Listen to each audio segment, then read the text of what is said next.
ایک دن مسجد نبوی میں بیٹھے رو رہے ہیں، صحابہ اکرام عرض کرنے لگے یا رسول اللہ کیوں روئے؟ فرمایا انسان کے جسم کی سب سے سخت جگہ پنڈلی کے پیچھے والا حصہ ہوتا ہے۔ اور لوگوں، ایک مکے کے کافر نے اتنی زور سے پتھر مارا تھا، میں محمد کی پنڈلی کا گوشت پھٹ گیا۔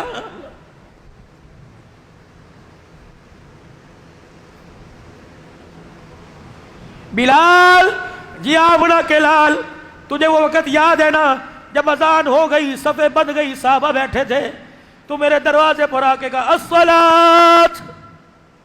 میں نے کہا بلال نماز کا کہنے والے ذرا اندر آ۔ بلال تو نے آ کے دیکھا میں نے دھوتی تہمت پہن رکھا تھا، میرے پاس کرتا کوئی نہیں تھا، اور بلال تو نے کہا تھا جو نماز پڑھو۔ میں نے کہا بلال ابو بکر عمر سے کہہ دے پڑھا دے، آج تیرے محمد کے پاس قمیض بنانے کے لیے کرتا ہی کوئی نہیں۔ اس نبی کی امت آج کپڑے روٹی مکان پہ جھگڑے کر رہی ہے، اس نبی کی کلمہ پڑھنے والی، کیا آپ نے اس سیزن کے مجھے جوڑے نہیں بنا کے دیے، مجھے طلاق دیجئے۔ جو ایک جوڑے، ایک لون کے جوڑے پر اپنے شوہر سے ناراض ہو کے چلی جائے، کیا خیال ہے اس کی گود میں عبد القادر جیلانی کے دودھ پیے گا، اس کی گود میں رابعہ بصریہ آئے گی، کتے بلے آئیں گے، کنجر آئیں گے۔ خدا پاک کی قسم ہاتھ جوڑتا ہوں، اپنی ازواجی زندگی کو اچھے سے اچھا بناؤ۔ اگر اولاد کا پھل دیکھنا چاہتے ہو، اولاد کی کمائی کھانا چاہتے ہو، اپنے گھر کے جھگڑوں کو ختم کر دو۔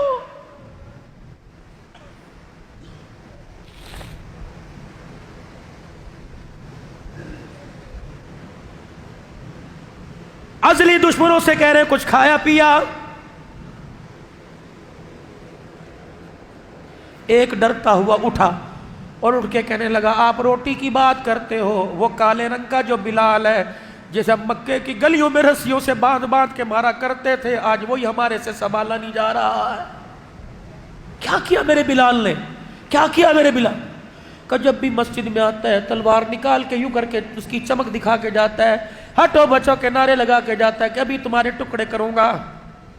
اچھا، میرے بلال نے کہا بلال جی آبنا کے لال ادھر آئیے، اندر لے گئے۔ بلال یہ کیا کہہ رہا ہے؟ سچ کہہ رہا ہے؟ حضور نے فرمایا اتنا آج غصہ کیوں؟ کہ کملی والے ریتے پر تپتے ریت پر انگاروں پر لٹا کر جو زخم سینے میں کمر میں دیے تھے، ان کو دیکھ کے وہاں درد ہو رہا ہے۔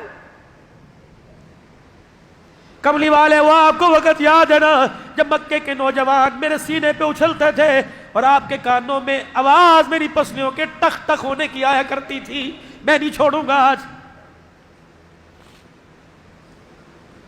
کملی والے آپ کو وہ وقت یاد ہے نا جب امیہ نے میرے پیروں میں رسیاں باندھ کے مکے کے نوجوانوں کے ہاتھ میں پکڑائی، پورے مکے میں جب گھسیٹ رہے تھے، اور ابو جہل نے مار مار کر میرا حلیہ بگاڑ دیا۔ آپ تشریف لائے اور میں نے آپ کے چہرے کو دیکھا، میری آنکھوں کے آنسو ختم ہو گئے، میں آپ کے چہرے کو دیکھ کے ہنسنے لگ گیا۔ ابو جہل نے تماچے مار کے میرے منہ کی کھال اتار دی۔ اللہ اکبر! کہ بلال اب بھی کلمہ پڑے گا؟ میں نے ابھی تیری طرف دیکھ کر ابو جہل سے ہاتھ چھڑایا، میں نے کہا اے ظالمہ، مار کے میرے سینے سے میری روح نکال سکتا ہے، میری رگوں سے خون نکال سکتا ہے، لیکن میرے سینے سے اس کے رسول نہیں نکال سکتا۔ مار کتنا مارے گا؟ تجھے طاقت پہ ناز ہے، اور کالے رنگ کے بلال کو محمد کی صداقت پہ ناز ہے۔ آج نہیں میں نے چھوڑنا،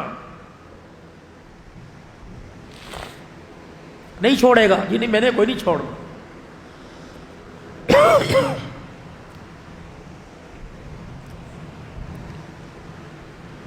بلال یہ میرے دو ہاتھ ہیں،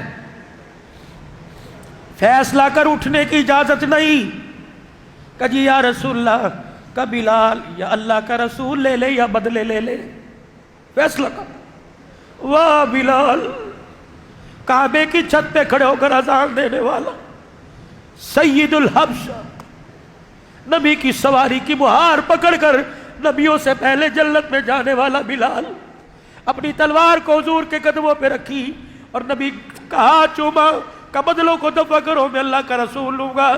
پھر اپنی کمر سے کرتا اتارا کہ یا رسول اللہ حکم کرو کہ باہر جا کے کس سے مار کھا گیا ہوں۔ نبی کی محبت میں جو مار کھانے والے کیا پتا تھا امت باپ کی داڑھی نوچے گی، ماں کی چٹیاں پکڑ کے گھسیٹے گی، بیوی کے سامنے کہے گی تو چپ کر جا، اس کو تو بھونکنے کی عادت ہے، اوے لوگوں تیرے میرے سے کرونا وائرس کیسے جائے گا؟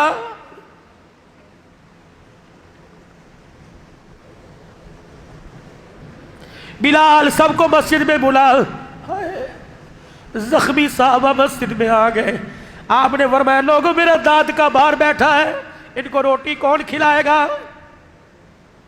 حیران شد رہ گئے، جنہوں نے مکے سے دھکے دیے ان کو روٹی؟ سلام اس پر کہ جس نے بے کسوں کی دستگیری کی، سلام اس پر کہ جس نے بادشاہی میں فقیری کی، سلام اس پر کہ اسرار محبت جس نے سکھلائے، سلام اس پر کہ جس نے زخم کھا کے پھول برسائے۔ ان کو روٹی کھلاؤ، حساب کتاب بعد میں کریں گے۔ ایک ادھر سے مہاجر اٹھا، ایک سردار کو لے گیا، ایک اٹھا ایک مہمان کو لے کے چلا گیا، ادھر ایک میزبان سر جھکا کے بیٹھا ہے، ادھر ایک سردار سر اٹھا کے بیٹھا ہے۔ حضور نے فرمایا او میرے یار ایک رہ گیا، اسے لے جا۔ زمین پر ہاتھ ٹیک کے کھڑا ہوا، حضرت بلال دوڑے دوڑے آئے، کہنے لگے یا رسول اللہ، اب یہ مسجد میں آ کے کہہ رہا تھا بلال 4 دن ہو گئے گھر کے اندر چولہا نہیں جلا۔ آپ نے فرمایا یہ تو مہمان کو بھی لے کے جا رہا ہے۔ بلال دوڑتے پاس گئے اور جا کے کہنے لگے یار تو ابھی کہہ رہا تھا، ہائے میرے عزیزو، حضور کا چہرہ دیکھ کے کہا بلال جو تجھے شکوہ کیا وہ اپنی ذات کے لیے تھا، آج اللہ کے نبی کو انکار کر دوں، حوض کوثر پہ انہوں نے انکار کر دیا تو کہاں جاؤں گا؟ گھر جاؤں گا، اس کو بٹھا کے مارکیٹ میں اپنی زندگی کا سودا کروں گا، چوک میں کھڑا ہو کے کہوں گا مجھے کوئی غلام بنا لے، 2 روٹیاں دے دے، میرا مہمان نہیں آیا، میرے گھر میں محمد کا مہمان آیا ہوا ہے۔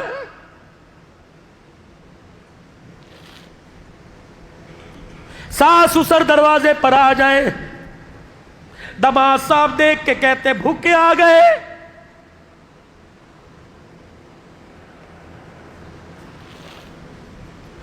فارغ لوگ آ گئے گھر میں تو انہیں پوچھتا کوئی نہیں، یہاں آ گئے۔ خدا کی قسم اگر انہوں نے تجھے اپنی بیٹی نہ دی ہوتی تھپڑ مار کے تیرا چہرہ بگاڑ دیتے۔ اوے لوگوں بیٹیوں کے ارمانوں نے بڑے بڑوں کے سر جھکا دیے۔ یہ ہاتھ جوڑتا ہوں خدا کے واسطے، کسی کی دھی گھر میں لانے کے بعد اسے پاؤں کی جتی نہ سمجھنا، یقین جانو ماں باپ کینسر کے مرض کے درد کو برداشت کرتے ہیں، سسرال سے بچی روتی آ جائے ماں باپ سے برداشت نہیں ہوتا ہے۔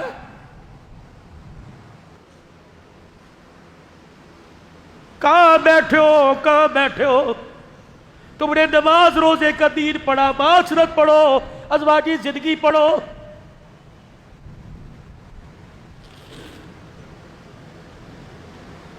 کہنے کی 2 چپاتیاں چھوٹی چھوٹی، ارادہ تو یہ تھا ایک تو کھائے ایک میں کھاؤں، لیکن مقدر میں نہیں، جا نبی کے مہمان کو دیا۔ فضائل اعمال صدقات پڑھتے ہو نا؟ وہ کہنے لگا گبرو جوان ہے اور سردار تکڑا ہے، اس کا 2 چپاتیوں سے پیٹ نہیں بھرے گا۔ اب بیوی کیا کہہ رہی، اس کا حل میرے پاس ہے۔ کہا کیا؟ کہ جب کھانے پہ دسترخوان سجے اور بیٹھو اور وہ تجھے کہ کھانا کھائیے تو آپ کہنا گھر والی ذرا چراغ کی بتی اونچی کر دے، میں اونچی کرنے کے بہانے چراغ بجھا دوں گی، تو روٹی کو ہاتھ لگاتے لگاتے اپنے منہ تک لاتے رہنا، مہمان سمجھے گا کھا رہا ہے، تیرے دسترخوان کا بھرم بچ جائے گا، اس کا پیٹ بھر جائے گا۔ کہ یہ بات تو تیری سچ ہے، لیکن یہ بدلا 2 روٹیوں چپاتی، پتلی پتلی چپاتی سے پیٹ بھرے گا؟ کہنے لگی پیٹ خدا بھرے گا، روٹی سے نہیں بھرتا۔ چگے روٹی کا ہاتھ میں لے کر اپنے شوہر کا ہاتھ پکڑ لیا اور گھر کے بیڑے میں بیٹھ گئی، کہنے لگی الہی عزت تیرے ہاتھ میں ہے، پروردگار عالم اس روٹی کو بڑھانے کی بات نہیں کرتی، اس میں اتنی برکت ڈال دے کہ کھانے والے کا پیٹ بھر جائے اور ہم غریبوں کے دسترخوان کا بھرم بچ جائے۔ جب مہمان کے آگے میزبان نے کھانا رکھا، اس نے کہا تم بھی تو اپنے اللہ کا نام لے کے کھاؤ، کہ بسم اللہ والا برکت اللہ پڑھ کے کھانا کھانے لگا۔ ادھر بیوی کو کہا چراغ جلا اونچا کر دے، اس نے اونچا کرنے کے بجائے چراغ بجھا دیا۔ اللہ اکبر، کھانا اس نے کھلایا، کھانا اس نے کھایا، اس نے صرف کیا لے کے وہ آئی، تیسرے کو پتہ نہیں تھا، چوتھا کون دیکھ رہا تھا؟ اللہ۔ صبح فجر کے وقت جب اس مہمان کو میزبان لے کے گیا، حضور مسجد کے دروازے پہ کھڑے ہیں اور اس میزبان سے کہنے لگے آ جا سینے کے ساتھ لگ جا، آ جا سینے کے ساتھ لگ جا، تو نے آج رات ایسی مہمان نوازی کی، تیرے دسترخوان کی برکت پر جبرائیل قرآن لے کے آ گیا۔ وَيُؤْثِرُونَ عَلَىٰ أَنفُسِهِمْ وَلَوْ كَانَ بِهِمْ خَصَاصَةٌ۔ محمد تیرے دیار، تیرے یار، تیرے غلام اتنے مہمان نواز ہیں کہ میں جبرائیل کو قرآن لے کے زمین پر آنا پڑ گیا ہے۔